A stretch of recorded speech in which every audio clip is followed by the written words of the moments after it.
Mahalaga ang pagod na dala mo dahil hindi ito basta pagod lamang. Ito ay pagod ng isang taong lumakad sa hindi pangkaraniwang daan at hindi umurong. Alam mo ang pakiramdam ng mga araw na tila ang hangin mismo ay mabigat at gayon paman nagpatuloy ka. May mga gabing pinigil mo ang luha para lamang makatawid sa susunod na umaga. At may mga umagang ngumiti ka kahit ang loob mo ay nanginginig. Hindi mo pinili ang bawat laban, pero hinarap mo pa rin ang mga ito ng may katahimikan na hindi nakita ng marami. At ngayon, habang binabasa mo ito, may isang banayad na paghingang bumababa sa iyong dibdib na parang may nakakaalam sa pinanggalingan ng iyong lakas. Hindi ka nagkakamali sa pakiramdam na may higit pa sa pagod na ito dahil may anyo ang sakripisyo na nakikita ng Diyos kahit hindi nakikita ng tao. Ang iyong buhay ay hindi naging madali, ngunit naging totoo. Ang iyong mga kamay ay may alaala ng trabaho, paghihintay, at panalangin na hindi mo ipinagmamalaki kundi isinulong mo lang. At sa mismong lugar na iyon, nagsisimula ang mensahe na ito. Hindi upang guluhin ka, kundi upang kilalanin ka. Kung ang puso mo ay bahagyang tumigil sa pagbabasa at parang may tumama sa iyo sa pagitan ng mga salita, iskriba o sa iyong isip ay nakatingala ka na sa langit, makinig kang mabuti. May mga taong nakakarating sa puntong ito ng buhay na parang ubos na ang kaya nilang ibigay, pero hindi ubos ang naitala sa langit. Hindi ka hinahatulan ng iyong pagod at hindi ka sinusukat ng bilis ng iyong paglalakad. Sa halip, ang pagod mo ay patunay na nagtiyaga ka kung saan marami ang bumitaw. Ang bigat sa balikat mo ay hindi palaging tanda ng pagkatalo. Minsan ito ang marka ng isang misyon na hindi pinagaan ng mundo. Kaya huwag kang magtaka kung bakit iba ang bigat ng araw na ito. Dahil may dahilan ng langit sa pagsasalita sa iyo ngayon. Manatili ka pa dahil ang pahinga na ipapadala sa iyo ay hindi pag-atras. Ito ay paglapit sa mismong dibdib ng Diyos kung saan ang pinakahuli mong lakas ay hindi na kailangang ipagtanggol ang sarili. May mga sandaling tinatanong mo kung bakit ang mga simpleng bagay ay naging mabigat gaya ng pagbangon, pagsagot o pagharap sa tunog ng telepono. Pansin, kailangan mong maghanda ngayon. Naghanda ako ng eksklusibong material para sa mga nararamdamang inihiwalay para sa mas dakilang layunin, ngunit nabubuhay na napapaligiran ng ingay, mga abala at mental overload. Ito ay isang 30 araw na paglalakbay na magbabago sa iyong buhay. Isang ginagabayang landas upang protektahan ang iyong isipan at maghanda sa darating na may pang-araw-araw na pagsasanay sa focus, limitasyon at disiplina. Itigil mo na ang pakikipag-usap sa ingay. Matutunan mong tukuyin ang mga abala bago kanila kontrolin at palakasin ang iyong isipan. Available din sa immersive audio version. Mahigit 10,000 mambabasa na ang nagbago ng kanilang buhay sa pamamagitan ng 30 araw na paglalakbay. Libu-libong tao na ang nagsimula sa pagbabagong ito, mga taong tulad mo na pagod na sa pamumuhay sa ulap, mga ordinaryong taong nagdesisyon nang ihinto ang pagtanggap sa mental chaos. Samantalahin ang limitadong panahon na alok na ito sa buwan lamang na ito. I-access ang iyong link sa ibaba mismo sa itaas ng mga komento. Ang mga pang-araw-araw na ingay ay parang mas malakas kapag ang loob mo ay pagod na at ang mga ilaw sa silid ay tila mas malamig kaysa dati. Alam ng katawan mo ang sinabi ng kaluluwa mo noon pa man na matagal ka nang umaasa hindi lang sa lakas kundi sa biyaya. At kung minsan, ang biyayang iyon ay dumarating sa anyo ng katahimikan na hindi mo agad maintindihan, naaalala mo ba ang mga pagkakataong gusto mo nang sumuko ngunit may maliit na tinig na nagsabing, magpatuloy ka muna hanggang sa huling hakbang na ito? Ang tinig na iyon ay hindi palaging malakas, ngunit totoo itong bumabalot sa iyong paghinga. Kaya ngayon, habang naririnig mo ang mga salitang ito, huwag mong iisipin na ang pahinga ay para lamang sa mga natapos na. Sa kaharian ng Diyos, ang pahinga ay minsan ibinibigay sa mga halos hindi na makatanggi sa pagod. Iyan ang dahilan kung bakit ang iyong kaluluwa ay nakikinig ng may kakaibang pag-iingat. May mga sugat na hindi dugo ang lumalabas, kundi pagtitiis, at mas tahimik pa ang mga ito. May mga pangyayaring hindi mo maipaliwanag sa isang kaibigan dahil mas mahaba ang proseso kaysa sa paliwanag. Pero ang Diyos ay hindi nalilito sa mahabang proseso at hindi siya nauubusan ng tingin sa iyo. Nakikita niya ang mga detalye ng iyong araw, ang paraan ng paghawak mo sa mga bagay na nasira at ang pagod na itinago mo sa likod ng normal na mukha. Kung minsan, ang pinakamalaking himala ay hindi ang biglang pagbagsak ng pader, kundi ang hindi mo pagbagsak sa gitna ng pader, at iyon ang iyong naging kwento hanggang dito. Kaya huwag kang magmadali sa paghusga sa sarili mo, dahil ang Diyos ay hindi tapos sa pagbuo ng kabutihan sa mga bakas ng laban. May pahinga na nakalaan sa iyo na hindi mo kailangang bilhin. May katahimikan na darating na hindi mo kailangang ipaglaban. At may liwanag na magsisimulang dumampi sa iyong mga balikat sa paraang makikilala mo agad bilang gawa ng langit. Kapag binabalikan mo ang mga panahong iyon, hindi lahat ay mukhang himala sa simula. Minsan, mukhang simpleng pagbangon lang sa isang umagang ayaw mong bumangon. Minsan ay isang basong tubig sa kusina, isang pintuan na binuksan mo kahit matamlay ang loob mo, o isang dasal na halos pabulong dahil wala ka ng lakas para sa buong pagbigkas. Ang mga bagay na iyon ay hindi maliit sa Diyos. Sa totoo lang, ang mga araw na hinila mo ang sarili mo palabas ng kama ay kasing halaga rin ng mga araw na may ngiti ka. Ang iyong paglalakad ay naging isang talaan ng hindi nakikitang katapangan. At ang katapangang iyon ang dahilan kung bakit ka pa rin nakikinig ngayon nang hindi agad nagsasara ng puso. Ang katawan mo ang nakakaalam kung gaano kabigat ang dinaanan mo. Ang isip mo ang nakakaalala ng mga gabing may dilim sa loob ng dilim. Ngunit ang espiritu mo ang may lihim na alaala na may Diyos sa gitna ng lahat. Hindi ka iniwan sa sarili mong pagod, hindi ka itinapon sa lawak ng problema ng walang gabay. Kahit ang mga pagkaantala na inakala mong kabiguan ay may dalang proteksyon na hindi mo nakita noon. Kaya kapag may bahagi sa iyo na gustong sumigaw, ayos lang, ang mga taong tinawag ay hindi laging tahimik sa loob. Ngunit sa ilalim ng lahat ng iyon, may isang mas banayad na katotohanan. Ang langit ay hindi napapagod sa pag-alala sa iyo. Hindi ka kailangang magmukhang malakas sa bawat minuto para manatili sa kamay ng Diyos. Ang kailangan mo lang ay manatiling bukas sa kanyang pahinga. Iyan ang dahilan kung bakit ang mensaheng ito ay hindi pumupuri sa tagumpay mo lamang. Pinapansin nito ang presyo na iyong binayaran para makarating dito. At kung ang puso mo ay nagsimulang lumambot sa pagbabasa, huwag mo itong pigilan. Iyan ang simula ng pagdating ng kapahingahan. Hayaang maramdaman mo na may higit pa sa iyong nakasanayang tensyon. Hayaang mapasok ng isang bagong katahimikan ang silid ng iyong loob. At hayaan mong ang katahimikang iyon ang magsimulang magsalita kung ano ang hindi na kayang ipaliwanag ng pagod. May mga bagay na hindi mo na maituloy sa dating paraan at hindi iyon kabiguan. Ito ay senyales na may lumang bigat na dapat nang ibaba. Baka napansin mo nitong mga araw na hindi na sapat ang dati mong sigla para sa mga taong dati mong kayang pasayahin. Baka may mga mensaheng hindi mo na agad sinasagot, hindi dahil wala kang pakialam, kundi dahil kailangan mo ng ingatan ng loob mo. Ang ganitong uri ng pag-atras ay minsan hindi paglayo sa tawag, kundi paglapit sa tamang ritmo.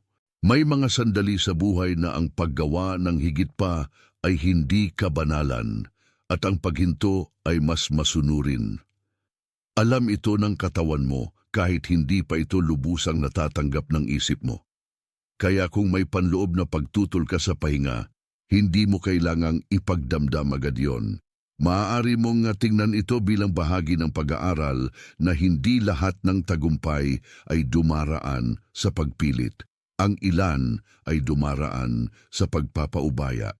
Ang ilan ay dumaraan sa pagkilala na may hangganan ang laman, at ang hangganang iyon ay hindi kahinaan sa harap ng Diyos. Sa halip, dito lumilitaw ang kanyang lakas na hindi mo maaaring gayahin. Kapag humina ang ingay ng sarili mong pagsusumikap, mas malinaw mong maririnig ang direksyon. At marahil iyan ang dahilan kung bakit ka dinala sa sandaling ito ng pagbabasa. Hindi para makadagdag sa bigat, kundi para ilipat ang bigat sa kanyang mga kamay. Huwag mong maliitin ang tagpong iyon. Sa isang bahay na puno ng mga responsibilidad, minsan ang pinakadakilang gawaing espiritual ay ang pag-upo ng tahimik at hindi na idinidikta ang lahat. Sa isang araw na puno ng gawain, minsan ang pinakaligtas na hakbang ay ang paghinga ng mas mabagal. At sa loob ng ganitong mga simpleng galaw, may nagbubukas na pahinang hindi mo kailangang pilitin. Ang pahinang iyon ang magsasabi sa iyo na ang pagod mo ay hindi ang huling salita. Ang mga kamay mo ay maraming beses nang humawak ng higit sa nararapat at alam ng mga kamay mo ang estilo ng mabigat na araw. Minsan ang mga daliri mo ay nanginginig pagkatapos ng mahabang pakikipaglaban sa tahimik na buhay, at minsan ang pulso mo ay parang may natitirang tensyon kahit wala ka ng ginagawa. Kahit ang mga kilos mo sa bahay, sa trabaho o sa daan papunta sa susunod na obligasyon ay may kasamang konting pag-iingat na para bang may bahagi kang laging handang bumangon para tumakbo. Ngunit hindi ka ginawa upang mabuhay sa laging pagtakbo.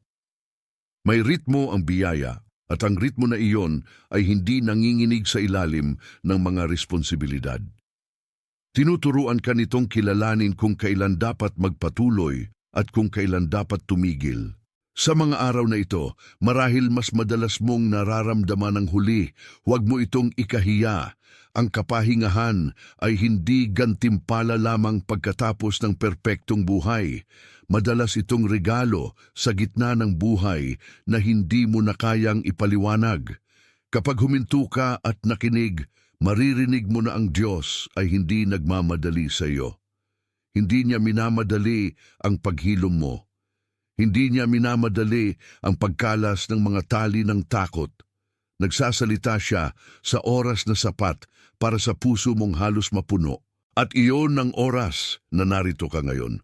Baka may ilang tao sa paligid mo na hindi nauunawaan ang dahilan ng bigat mo, pero hindi mo kailangang ipaliwanag ang lahat sa lahat. Ang ilan sa pinakamalalim na gawa ng Diyos ay nangyayari sa loob ng isang taong pagod na, tahimik at hindi na naghahanap ng palakpak. Kaya manatili kang totoo sa iyong pagod. Dahil ang totoo mong kalagayan ang lugar kung saan maaaring magsimula ang tunay na pahinga. Huwag kang magkunwaring okay kung hindi pa. Huwag mong takpan ang pagkapunit ng ngiti lang. May mas mabuti kaysa sa pagganap at iyon ay ang katotohanan na may pag-aaruga. Ang pag-aarugang iyon ang handang pumasok sa iyong araw at baguhin ang pakiramdam mo sa sariling buhay. Hindi ka pa tapos, hindi ka pa nalalayo, at ang iyong pagod ay hindi ang sukatan ng iyong halaga. May mga hagdang tinahak mo ng paulit-ulit na halos kabisado na ng iyong mga paa ang bawat sipa at bawat linyang bitak. Alam ng mga paa mo kung paano magpatuloy kahit ang katawan mo ay gustong huminto sa gilid ng daan. Sa likod ng lahat ng iyon, ang iyong loob ay naging parang silid na may ilaw pa rin kahit may bagyo sa labas. Iyan ang hindi kayang sirain ng pangyayari, ang isang bagay sa loob mo na tumatangging mamatay. At ang bahaging iyon ang tinutukoy ngayon ng langit. Hindi ito simpleng lakas ng loob. Mas malalim ito kaysa sa emosyon. Ito ay katapatan na pinanday ng panahon. At ang katapatan na iyon ay may hangganang dumarating sa pinto ng pahinga. Ang pinto ay hindi nakasara sa iyo. Sa katunayan, marahil mas bukas ito kaysa sa inaakala mo. Ngunit para makalapit dito, kailangan mong bitawan ang ideya na ikaw lamang ang dapat magdala ng lahat. Ang palagay na iyon ang dahan-dahang nagpabigat sa iyo. Hindi mo kailangang maging tagapagligtas ng lahat ng bagay sa sarili mong buhay. May kaharian na hindi nakasalalay sa iyong kontrol.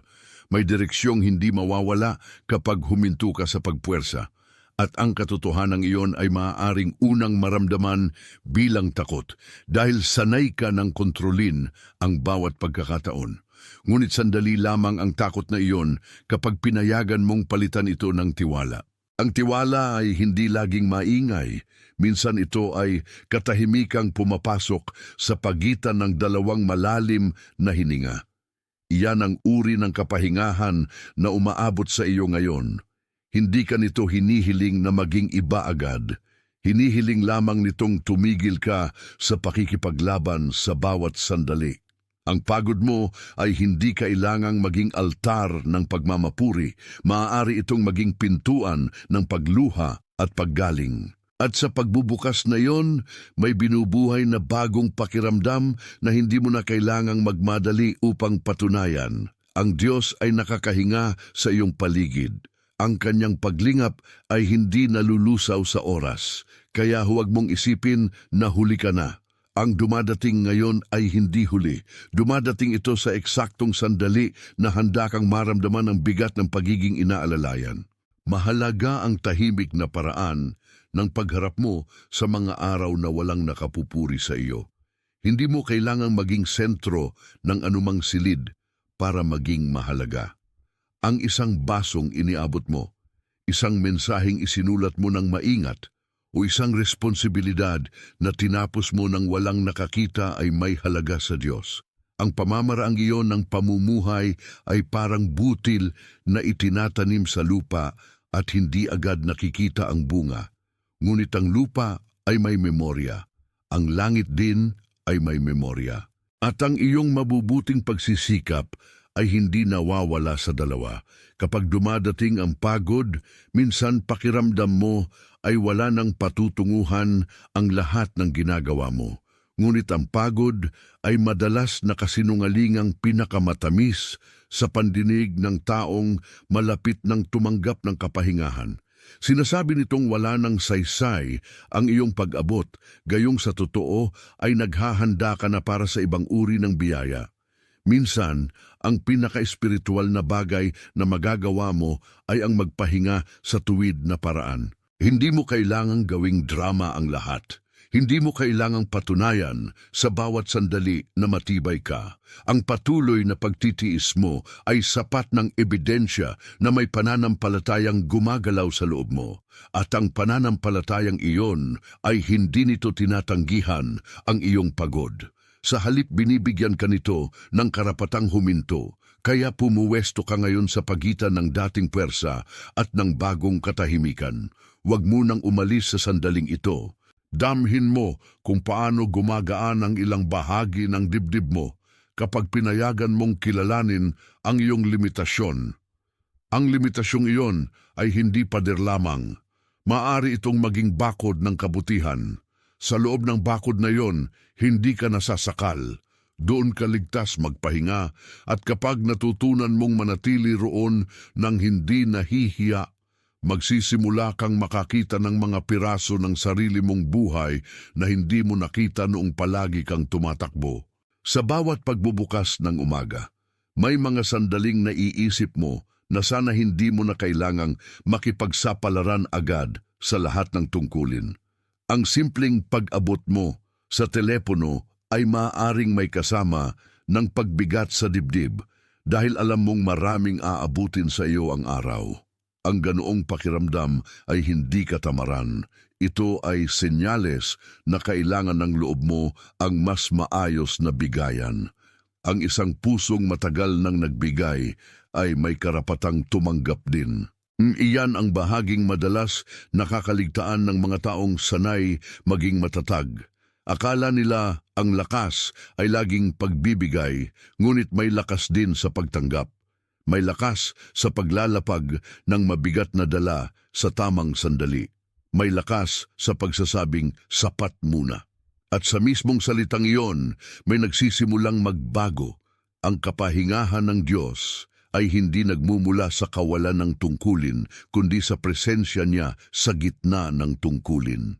Kaya kahit manatili pa rin ang ilang gawain bukas, iba ang dalang mo kapag hindi ka na nagpapanggap na hindi ka napapagod.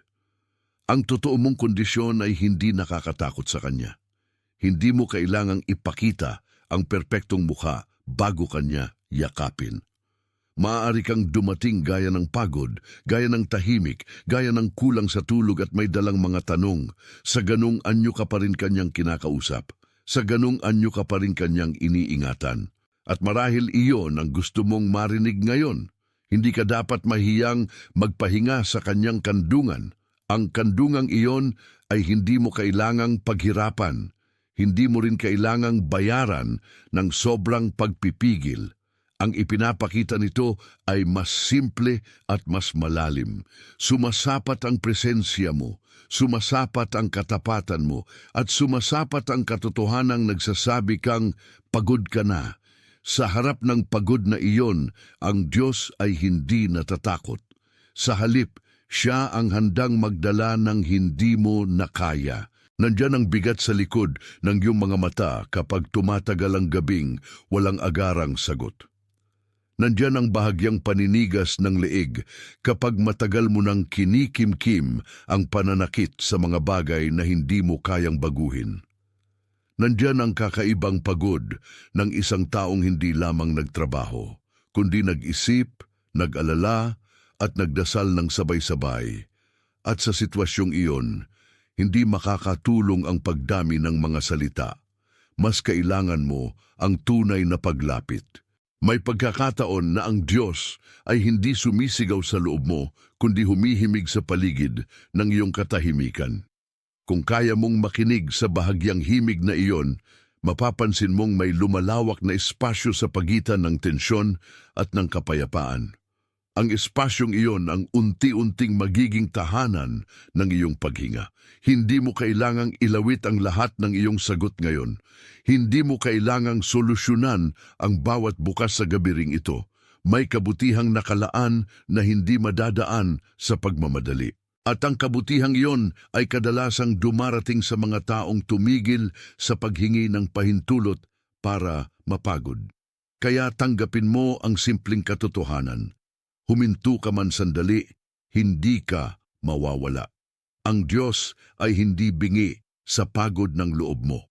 Naririnig niya ang iyong tahimik na reklamo. Naririnig niya ang iyong paghingang mas mabagal kaysa dati. Naririnig niya ang iyong katahimikan na naglalaman ng daan-daang salitang hindi mo nasabi.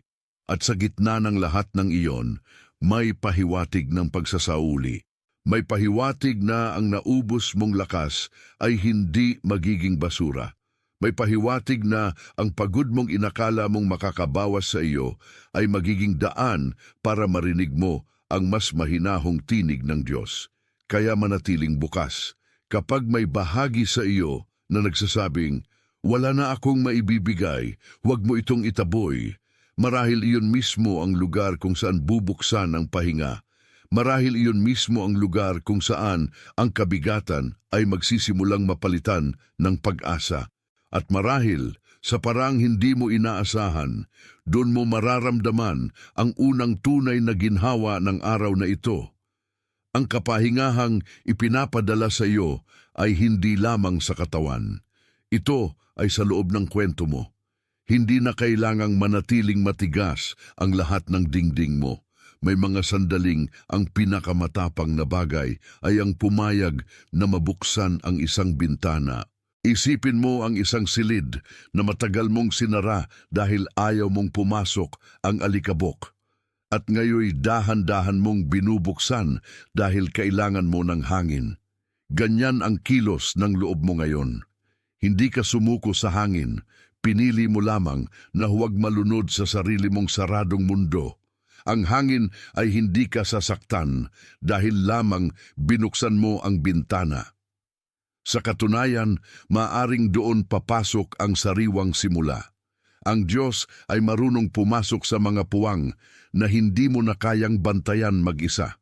Hindi mo kailangang bantayang lahat ng pwesto sa iyong buhay para manatili kang ligtas. Minsan, ang kaligtasan ay nasa pagsuko ng kontrol sa kamay na mas marunong humawak kaysa sa iyo. Kaya huwag matakot kung nagsisimula ng lumuwag ang ilang paghihigpit sa dibdib mo. Iyan ay hindi pagbitaw sa pananampalataya. Ito ay pagpasok sa mas malalim nitong anyo. Ang dating pagkapit mo sa bawat detalye ay maaaring unti-unting mapalitan ng mas malawak na pagtitiwala. At ang pagtitiwalang iyon ay hindi nangangahulugang wala ka ng pakialam. Nangangahulugan itong hindi mo na kailangang sirain ang sarili mo para maprotektahan ang lahat. Ang Diyos ay hindi humihingi ng self-destruction bilang tanda ng debosyon. Ang hinihiling niya ay pagkapit na may kapayapaan, hindi pagkapit na may pagkabigo. Kaya kapag nakaramdam ka ng kakaibang ginhawa sa pagbabasa nito, huwag mo itong questionin agad.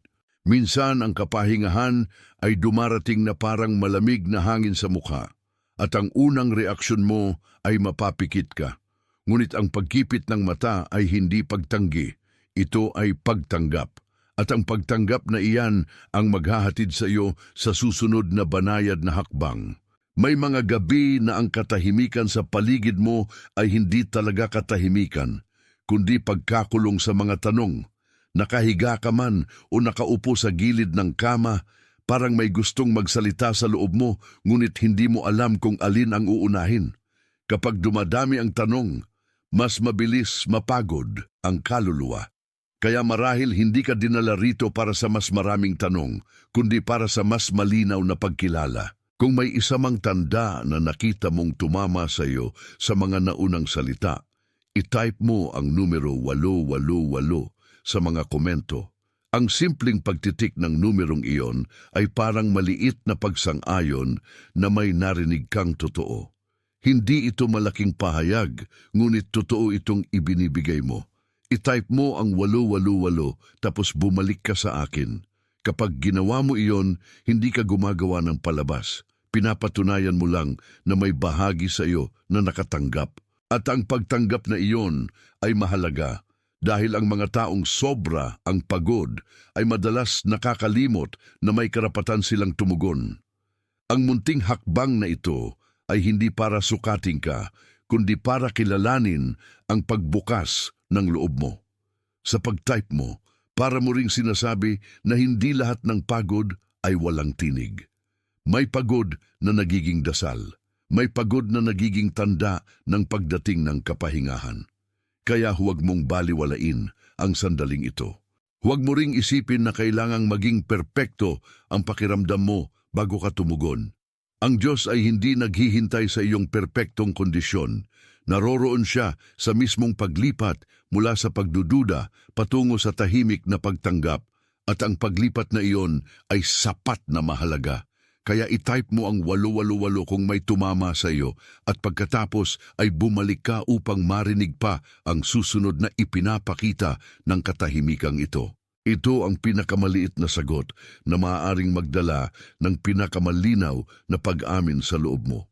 Hindi ka kailangang humingi ng paumanhin dahil may bahagi sa iyo na nagnanais ng pahinga. Sa katunayan, ang pagnanais na iyon ay maaaring tanda na gumagana pa ang iyong espiritu ng tama. Ang pagod ay may paraan ng pagbaluktot sa pananaw, na parabang ang lahat ng hiling ay kasalanan at ang lahat ng paghinto ay pagkatalo. Ngunit hindi iyon ang katotohanan. Ang katotohanan ay may mga panahong ang isang taong matagal nang tumatayo ay kailangang maupo ng hindi nahihiya. Ang katotohanan ay may mga sandaling ang isang pusong laging nagbibigay ay dapat ding tumanggap ng maluwag na espasyo. At ang katotohanan iyon ay hindi humihina dahil sinabi mo ito. Lalong lumilinaw ang loob mo kapag tinanggap mo ito. Kaya kung sa mga susunod na minuto ay maramdaman mo ang pagluwag ng pangamo o ang pagbagal ng paghinga mo, huwag mo itong itulak palayo. Iyan ay tanda na ang katawan mo ay nakikisabay sa kapayapaang dumarating. May mga taong hinahanap ang kapahingahan sa labas, pero ang tunay na kapahingahan ay nagsisimulang lumaki sa loob. At kung lalago ito sa loob mo, makikita rin ito sa paraan ng pagsagot mo sa mga araw. Hindi na lahat ay kailangang saluhin agad. Hindi na lahat ay kailangang tumbasan ng sigla. Ang ilang bagay ay kailangan lamang kilalanin at ilagay sa tamang kamay. Sa kamay ng Diyos, ang iyong pagod ay hindi nakakahiyang bagay. Ito ay lugar ng pag-aalaga. Hindi ka inaasahang magdala ng langit sa sarili mong balikat. Ikaw ay inanyayahang magpahinga sa ilalim nito. Kaya tanggapin mo ang mabagal na paglipat ng iyong katawan mula sa tensyon patungo sa katahimikan. Hayaang dumaan ito sa iyong mga balikat, sa likod, sa dibdib, sa noo. Hayaang sabihin nito sa iyo na maaari kang maging ligtas kahit hindi ka palaging nakakakilos. Ang kapahingahan ay hindi pagkaputol sa tawag. Ito ay paraan ng pag-aalaga sa sisidlan na dala ang tawag. At sa sandaling malaman mo iyon, iba na ang pagtingin mo sa pahinga. Hindi na ito pahina sa gilid ng buhay, ito ay bahagi ng mismong kabanata ng katapatan. May mga puwang sa iyong araw na dati ay puno ng pagmamadali at ngayon ay parang tumitigil ang hangin sa loob ng mga iyon. Kapag huminto ang takbo, saka mo napapansin kung gaano karaming bagay ang pinasan mo nang hindi nagpapaalam sa iba. Ang pamilyar na tensyon ay nagiging parang lumang kasuotan na hindi na kasya sa kasalukuyan mong katawan. Hindi ka na ang dating tao na kayang ngumiti sa gitna ng lahat ng walang bakas ng pagod. Mas totoo ka na ngayon at ang totoo ay may pagkakataong maging mas malaya. Sa ganitong yugto, ang buhay ay hindi na nakikipagdebate sa iyo.